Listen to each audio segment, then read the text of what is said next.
Good morning, everyone, and thank you for coming. Whether your politics are left, right, or center, one thing is certain. We are living in uncertain times. Be it local, regional, domestic, or international, uncertainty seems to be the rule of the day. There might be areas of governing where uncertainty is bearable, but public safety is not one of them. At ABNY, since our founding, we have always cared deeply about keeping our city safe. Not just for ourselves and our community here in this room, but for every New Yorker, families on our streets, kids in playgrounds, our workforce commuting to jobs, our most vulnerable neighbors, and of course, our millions and millions of visitors. Public safety is job one of government, and we owe a debt of gratitude to those who risk their lives to protect ours. Those very special public servants deserve a very special leader, and they have one in our very special guest today. So we are ecstatic that Jessica Tisch accepted the job to be the NYPD commissioner, and we're thrilled to have her here this morning. Before I turn the stage over to the commissioner, I'd like to take a moment to welcome the public officials who are joining us here today. There are quite a few, so I would just ask that you please hold your applause until the end.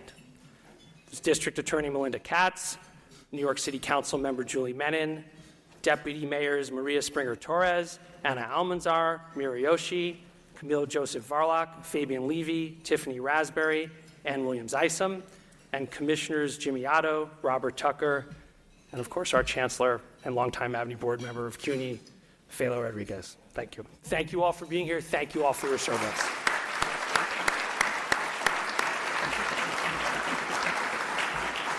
Now on to our main event. At ABNY, we followed Commissioner Tisch's career for a long time. The integrity she has brought to public service, the high expectations she holds for the people around her are only exceeded by the expectations she holds for herself. And that really gives us all confidence. We have witnessed her ability to get the gears of government moving. Text to 911. It languished for years until Commissioner Tisch got it done at the city's Department of Information, Technology, and Telecommunications. Putting trash into containers instead of piling them 10 feet high on the curb. She got it done when she ran the Department of Sanitation. And now you can actually walk down the street in Midtown and not have to navigate your way through mountains of trash.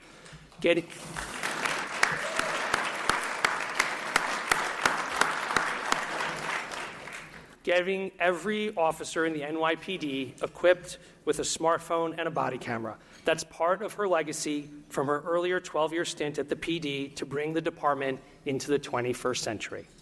This is the caliber of public servant that the men and women of the NYPD need and that the citizens of our city deserve. In the first quarter, since she took on the job of PC, we can actually see the progress.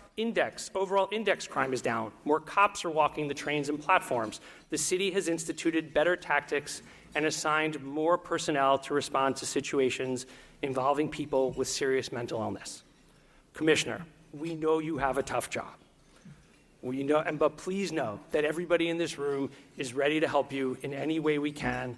We're grateful for the job that you do. Please don't be afraid to ask.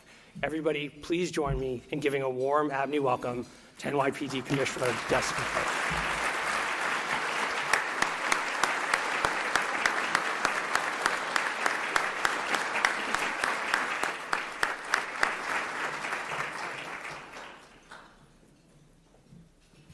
Good morning, everyone. Thank you, Steve, for that introduction and for giving me the opportunity to address the board, the staff, and the membership of ABNY here today. For more than 5 decades, the Association for a Better New York has improved all aspects of life in this city. In that time, you helped usher in one of the most dramatic urban revitalizations in history. And through it all, you've never lost sight of what underpinned New York City's renewal in the 1970s and what is still the foundation of everything else we hope to accomplish here, which is, of course, public safety. Business, education, housing, social services, cultural institutions, everything stands on a foundation of public safety. And that foundation is built by the women and men of the New York City Police Department. Their work is at the center of our city's future. In the first week of this year, I joined Mayor Adams at a press conference where we went over the crime data from 2024. In many respects, the news was good. Overall index crime was down, with more than 3,600 fewer incidents reported than the previous year. Murders were at a 5-year low. Both shooting incidents and shooting victims were down for the third straight year citywide. And in Brooklyn, shootings were at their lowest level since CompStat began tracking them in the early 1990s. Major crime was down in our housing developments, and it was down in our transit system for the second straight year. This was movement in the right direction, but we knew that we could and we must do more. There were still stubborn pockets of violence in the city, and there was a sense that people still didn't feel safe. So we wasted no time in building on and enhancing our efforts to further drive down crime. And that work is leading to a meaningful course correction. With just a few days left in the month, February will mark the third straight month of double-digit declines in citywide index crime.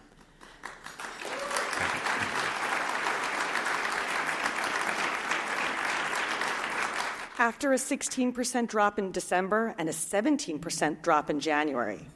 So far this year, overall major crime is down more than 15%, with significant reductions in 6 out of the 7 index categories. Crime is down across every city borough. It's down 12% in housing, and it's down 28% in our subways. Simply put, the crime reductions the women and men of the NYPD have delivered over the past quarter have been extraordinary. And if 2024 was a step in the right direction, then 2025 has so far been a leap forward. But why? How are we doing this? Well, it's not by accident or by circumstance or by doing more of the same. One way was to reimagine how the police department viewed and analyzed crime. And it went back to the greatest innovation in policing over the last century, CompStat. When CompStat was developed in the early 1990s, my mentor, Commissioner Bratton, was thinking about crime at the precinct level. But the average police precinct in New York City is quite large, and each one varies widely in size, in population, and land use. What was working in Midtown might not apply to Mott Haven. And 30 years ago, the data was less detailed and the process less defined. Now, though, with more powerful analytic tools and the capability for more sophisticated evaluation, we can be more precise than ever. And we can extend the transformation that CompStat began through the establishment of zones. The idea is to focus on much smaller geographical areas than precincts, specific street segments, portions of neighborhoods, even stretches of blocks that cross precinct borders. Wherever we see increases in crime, we analyze those spikes, and those areas become our zones. Hyperlocal, concentrated regions where we can maximize the effectiveness and efficiency of our deployments. These deployments are flexible and can quickly adapt to shifting conditions through the use of our mobile field forces. The idea is quite literally to flood the zone. In a world with limited resources, you can't flood the zone across a 4-square-mile precinct, and you don't need to. But you can do that across 10 problematic blocks. Every day, we are deploying about 650 additional officers to dozens of zones around the city. These deployments are not about targeting individuals. They are about combating crime exactly where it's happening. This is a focused, location-based, scalpel approach to crime, and the early returns are extremely encouraging. Over the first 8 weeks of 2025, major crime in our zones is down more than 30% overall, including a 36% decline in our 125th Street zone in northern Manhattan, a 42% reduction in our downtown Flushing zone, and a 30% drop in crime in the White Plains Road zone in the Bronx. And in our Roosevelt Avenue zone, major crime is down 40% compared to last year. Complex analysis establishes the zones, and then, just like they did in 1993, we put the cops on the dots. It's a data-driven model based on straightforward logic. Uniformed police presence drives down crime and disorder. And it's working above and below ground. With 472 stations, 6,712 subway cars, and 665 miles of mainline track, The New York City transit system is the largest and most traveled in the Western world. Every day, millions of people rely on the subway to get them where they need to go. And we know that the system will always be a bellwether for public safety in our city. Riders must be safe, and they must feel safe too. That's why, among my first major initiatives as police commissioner, I announced a 3-part transit safety plan. And I have a few updates on that plan for you this morning.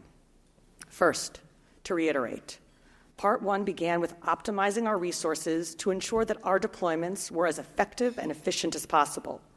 As a result of our analysis, more than 200 transit officers are assigned to daily, dedicated subway patrols in the highest crime stations in the system.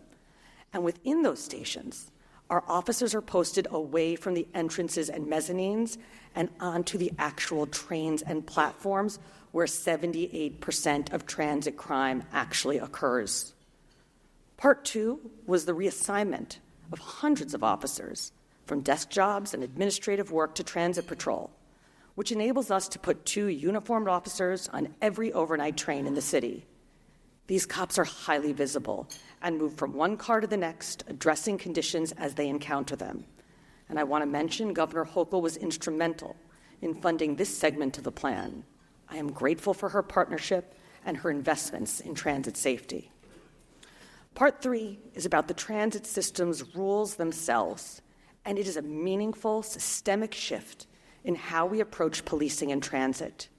Over the past 10 years, prohibitions against taking up multiple seats, laying outstretched, smoking, drinking alcohol have not been consistently enforced.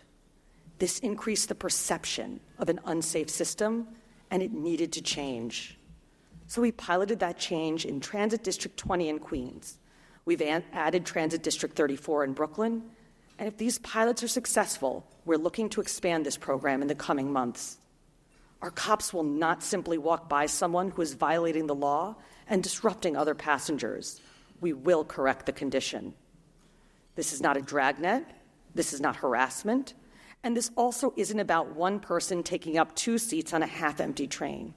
This is about restoring a sense of safety and order to the system. It is also a response to New Yorkers telling us that unchecked disorder makes them feel less safe on the train.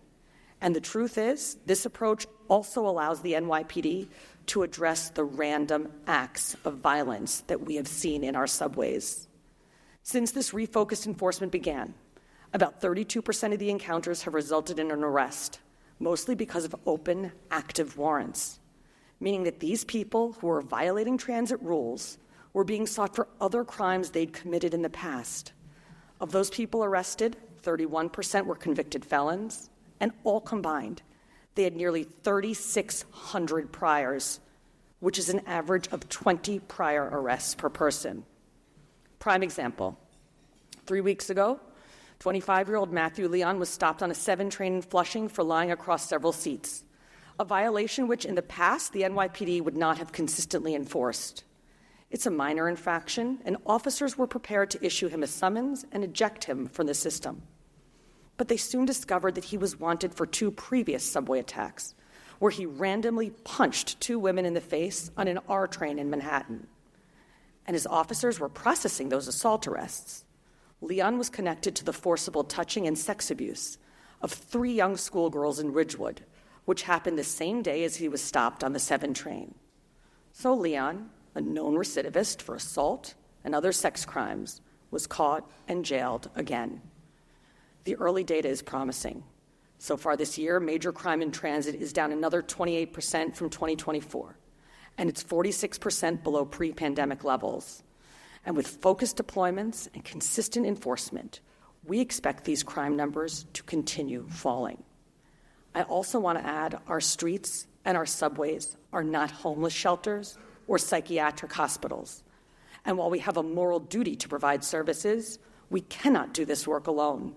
We require strong partners, and the NYPD stands with the mayor and the governor in their legislative efforts to proactively address severe mental illness. It's also time to take a fresh look at something that ABNY has championed from its beginning, improving the quality of life of every New Yorker. As you know, crime and violence are major parts of the public safety equation, But when residents, businesses, and tourists are plagued by issues like out-of-control scooters and e-bikes, aggressive panhandling, unruly street vending, public urination, open-air drug use, and more, it makes them feel unsafe, and it gives the impression of chaos and disorder. To address this, the NYPD is overhauling its approach to quality of life enforcement, and our plan, which will be finalized and implemented over the coming months, begins with the creation of the Quality of Life Division, headed by a new chief of citywide quality of life. Instead of various units scattered throughout the department, we will have dedicated precinct officers assigned to newly formed Q teams. These teams will have strong, centralized leadership and be specially trained to handle and resolve these issues. And we're also developing QStat, which will track quality of life complaints the same way that ComStat tracks crime complaints.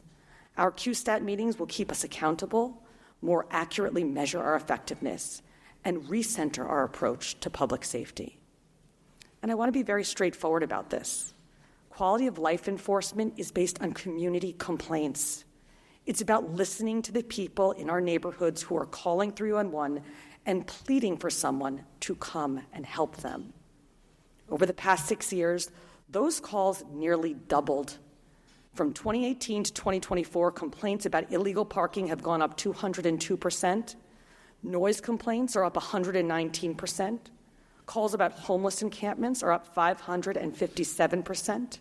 And complaints about panhandling have increased by 2,783%. New Yorkers are clearly demanding that something be done. And make no mistake, this is not about zero-tolerance policing, which can be dangerous. While correcting these conditions, officers will always have discretion, and discretion starts with engagement. In New York City, it is clear that we don't have a surging crime problem, but we do have a surging recidivism problem.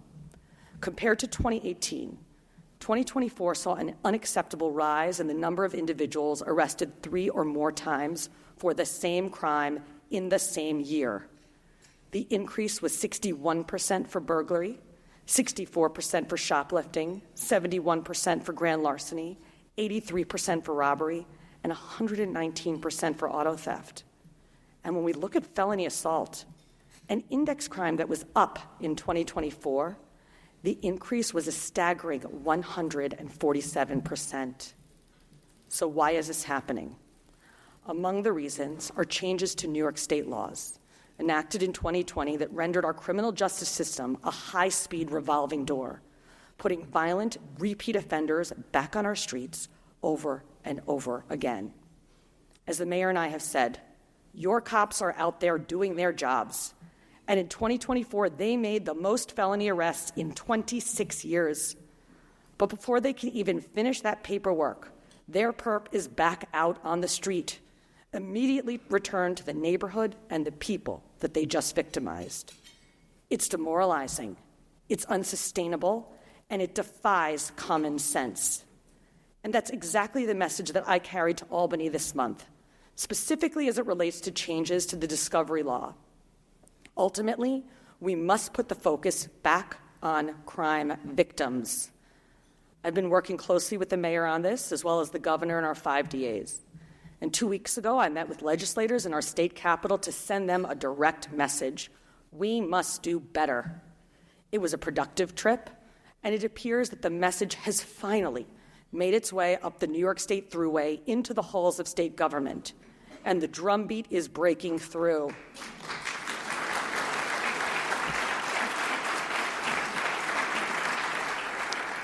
There is now acknowledgement of the recidivism and discovery problems we are facing in New York City, and that something has to give. The current discovery law has been manipulated by the defense bar to get cases dropped, and it is high time that we advocate for crime victims as hard as they advocate for criminal defendants. We have been very clear on the specific changes that need to be made to the discovery law, and we cannot applaud any changes that do not directly address the problem. This is not a time for half measures. And it's also important to know the changes that we've put forward in no way retreat from the underlying spirit of the criminal justice reforms of 2020, including the notion that those accused deserve to see all the available relevant evidence against them, and they shouldn't be surprised by anything at the 11th hour. But the 2020 reforms had unintended consequences that put the safety of New Yorkers at risk, and these unintended consequences have to be addressed. Changing the criminal justice laws alone, while necessary, is insufficient. Too often, our prosecutorial partners decline cases or effectively dismiss cases through adjournments and contemplation of dismissal or ACDs. I have met individually with many of our DAs on this issue, and those productive discussions will continue so that we can forge a safer path forward. There's always room for improvement. Our DAs are our most important partners, and our work together undoubtedly makes our city safer. But any blanket policy that makes the revolving door spin faster must be reevaluated. Here's an example. On February 20th, just 6 days ago, Tyreek Martin was arrested for horrifically assaulting and attempting to rape a woman on a subway train. Martin has an extensive history of unprovoked assaults, including of a mother who was pushing her 2-year-old child in a stroller, a school crossing guard, and a woman on a staircase in a subway station whom he punched in the face. Martin failed to appear in court for the punch and was wanted on an active warrant. When the NYPD found him on February 15th, he was arrested for violating the rules of the transit system and the misdemeanor of aggravated harassment. But then the district attorney's office declined to prosecute the case. In their words, in the interests of justice. The judge then vacated Martin's bench warrant for punching the woman in the face. And 4 days later, Martin assaulted and attempted to violently rape a woman on a subway train. What are we doing here? How is not prosecuting a violent repeat offender in the interests of justice? This just can't keep happening. Because here's another example. On the morning of February 18th, during the execution of a search warrant in Lower Manhattan, an ESU detective was shot in the shoulder. Fortunately, he is expected to make a full recovery, but it should never have happened in the first place because the perp, a career criminal with multiple prior arrests for gun possession and narcotics, should not have been out on our streets. When he shot our officer, Edwin Rivera was out on parole for the 4th time. And when he was arrested last November, which could and should have easily led to the revocation of his parole, the DA's office effectively dismissed the case with an ACD, ensuring that there would be no review of his parole status and putting him right back into the community. And then 8 days ago, he shot a cop. We were lucky that morning, but we shouldn't have to be lucky because we shouldn't ever be put in a situation that is so easily prevented. Remember, these are 2 examples from just last week, but we've been seeing the effect of these policies for a while now. Toothpaste and laundry detergent locked up in cages on pharmacy shelves, mom and pop stores closing because they can't recover from shoplifting losses, people brazenly stealing from our retailers, really taking their time with it and calmly walking out of the store without a care in the world. All of this is at least in part due to the removal of serious consequences for certain misdemeanors. I am channeling the voice of virtually every NYPD cop and everyday New Yorkers when I say, enough is enough. Criminals in New York City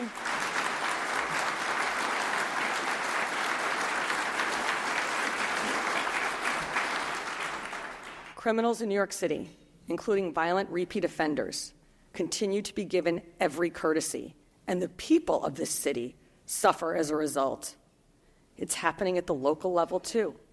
Just 2 days ago, the New York City Council held a hearing to abolish the criminal group database, a critical investigative tool focused on violent gangs and crews. Just last month, we stood with the Queens DA and announced a takedown involving members of a street gang called Trenda Aragua. We seized 34 illegal guns in that operation and made multiple arrests. We took violent gang members off the street who had inflicted unspeakable pain, suffering, and fear in our community. And we closed that investigation in large part because of the criminal group database that the City Council seeks to remove. As the mayor has said, abolishing it would be quite obviously a huge mistake.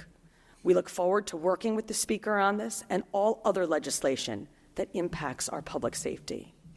Think about it. When you see someone standing against the wall on a subway platform out of fear, it is partially due to the mental health crisis. But let's be honest about this. It is also the result of New York State laws, New York City laws, and internal prosecutorial policies that handcuff the police, that expose them to untenable risk, and that allow criminals to prey on victims again and again and again. The good news is much of this is supremely solvable. My approach to government work has always been to identify problems and find tailored solutions. And in this case, many of the solutions are as obvious as the problem. Speaking to this group today, I would be remiss to not briefly mention immigration enforcement. I have been consistent on this from the beginning. The NYPD will continue to target criminals, regardless of their immigration status, including through our work with local, state, and federal task force partners, as we always have. But the NYPD will not participate in civil immigration enforcement, period, in accordance with the law.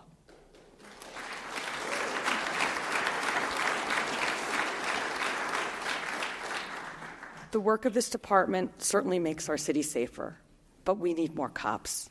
And I'm not going to sugarcoat it. The NYPD is in a hiring crisis, and this is not a budget problem. Mayor Adams has given us all the resources we need and greenlit every class we wanted to bring in, but the applicants just aren't there. It wasn't that long ago when people would wait years to get the call to join the academy, and every incoming class was full to capacity.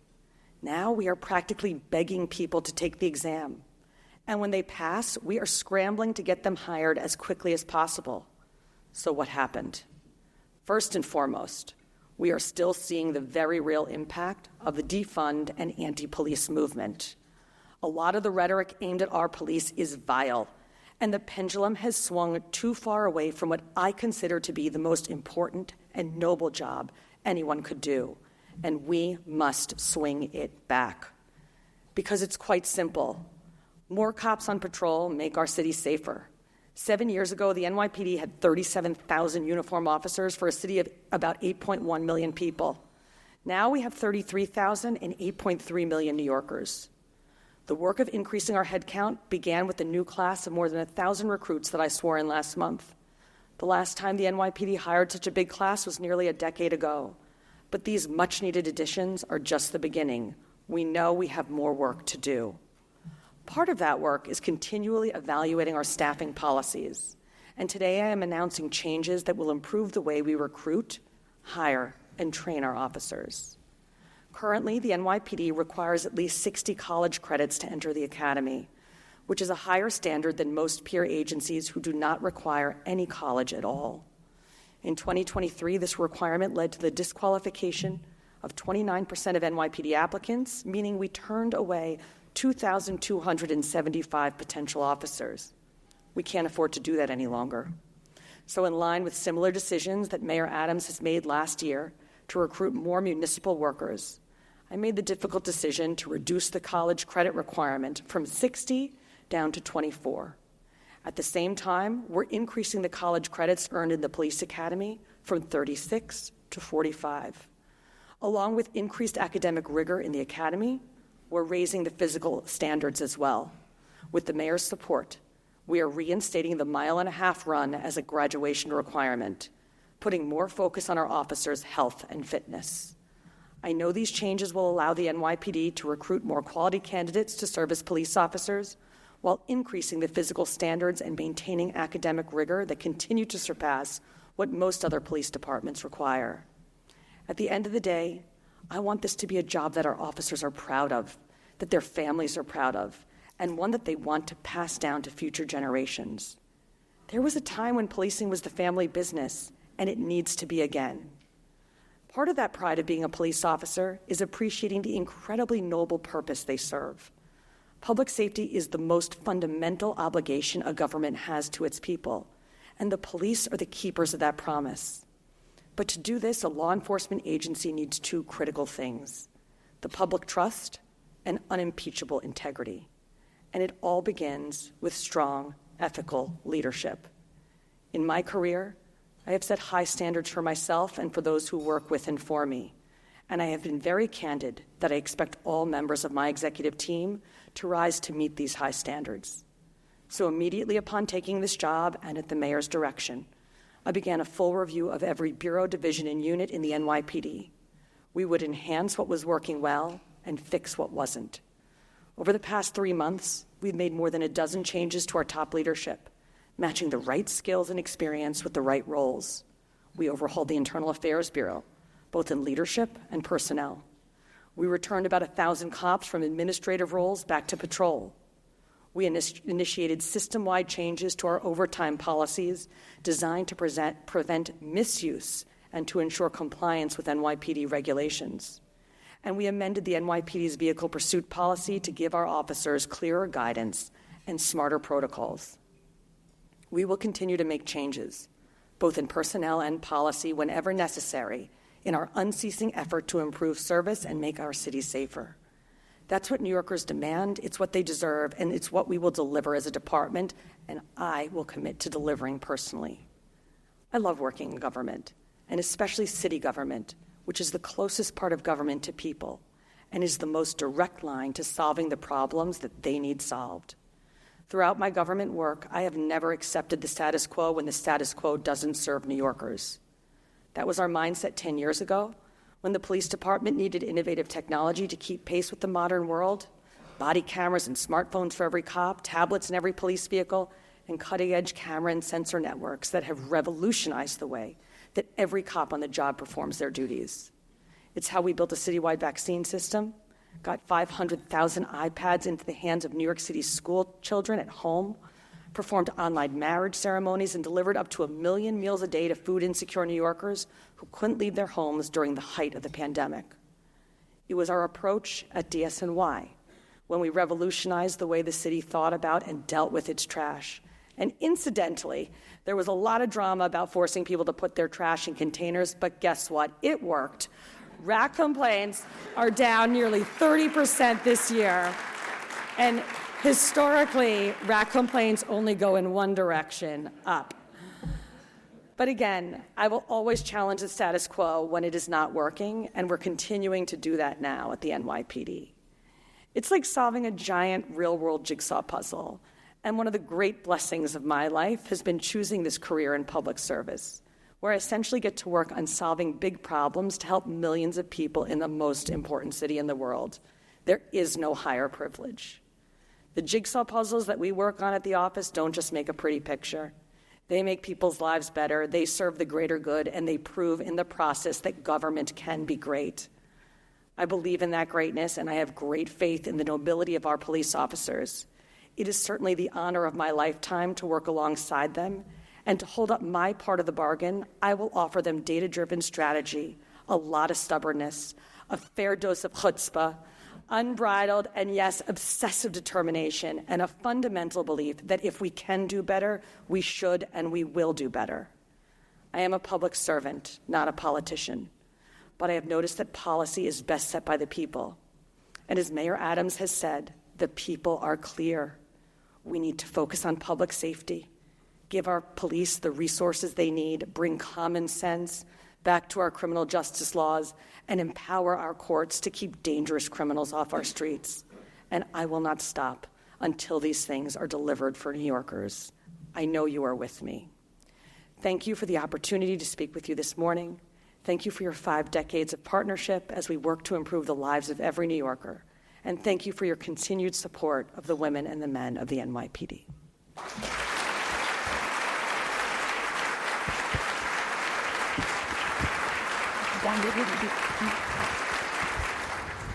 I guess I want to start with, you seem to have such clarity, which is awesome to see in a world where there is so little of it.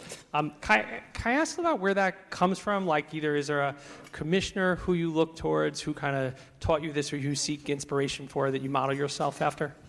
So in my life, I have had access to the finest education anyone could imagine: college, law school, business school.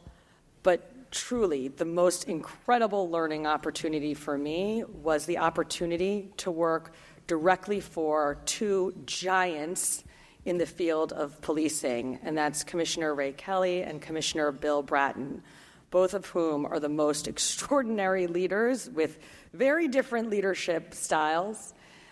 In Commissioner Kelly, I learned a lot about command and control and order. He built one of the most incredible and nimble counterterrorism forces in the entire world. Under Commissioner Bratton, I learned a lot about creativity and encouraging people who work with me and for me to bring forward ideas that can change the department and the city. You started in counterterrorism. It's a subject one hears a lot less about right now. I guess I'd ask, is that still a real focus of the department and a concern? Counterterrorism is a major focus of the department and still certainly a concern. Our Intelligence and Counterterrorism Bureau, the number of officers that we have assigned to that bureau, is at the highest number that it has ever been in, and that bureau is under the incredible leadership of a brilliant person named Deputy Commissioner Rebecca Weiner. At the NYPD, we take a layered approach to counterterrorism. We have assets that you see and assets that you don't see, and we work very closely with all of our federal, state, and local partners now more than ever.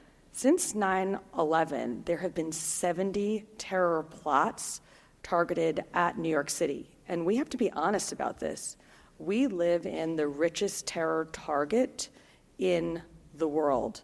But what I have to say to you about that is the men and women of the NYPD are as committed as they have ever been to thwarting those plots, especially in the heightened environment that we live in post-October 7th, and that work continues. And one of my most important jobs is to make sure that the men and women who work in intelligence and counterterrorism have all of the resources and tools they need to do their most important work. You mentioned earlier an attempted rape on the subway. Of all the major crime stats, they've all gone down except for one, and that is rape. Can you talk a bit about why that's the case and what the PD is? Sure. It's definitely something that we are tracking, and you are correct that rape is the one major index category that remains up in New York City. And there are two reasons for that. The first is, I think, a very important change made to New York State law about rape, which broadens the definition of rape so that more survivors can come forward. And of course, we always encourage survivors to come forward. That's the big thing. But the second piece of it is that we know that about 80% of women around this country are victims of some sort of sexual violence in their lives. And we also know that only approximately 25% of survivors have ever come forward. So under Mayor Adams' leadership for the past several years, we have done a major push to get victims of sexual violence to come forward to the police, including through stationing our police in our family justice centers, where historically survivors were only able to report domestic violence incidents, but now they are able to report incidents of sexual assault.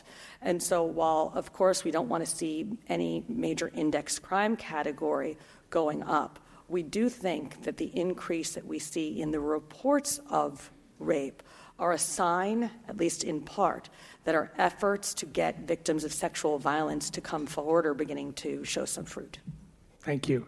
One last question. We care a lot about discovery reform. It has been around for a while. Seems to have a bit more attention on it at the moment. I think a lot thanks to your voice, the mayor's voice, and the DA's. What can we do to help?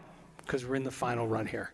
We are in the final leg here, and I was very encouraged to see changes to discovery be included in the governor's budget, and the governor has certainly shown a lot of leadership here. The mayor got myself and the deputy mayor for public safety and the 5 district attorneys in the city of New York together and encouraged us to come up with joint proposals for changes to the discovery laws. And I'm proud to tell you that there is consensus and agreement on very specific changes that are needed that will create a massive course correction in the problems we are seeing, which is crazy dismissal of cases based on things that have nothing to do with the merits of that case.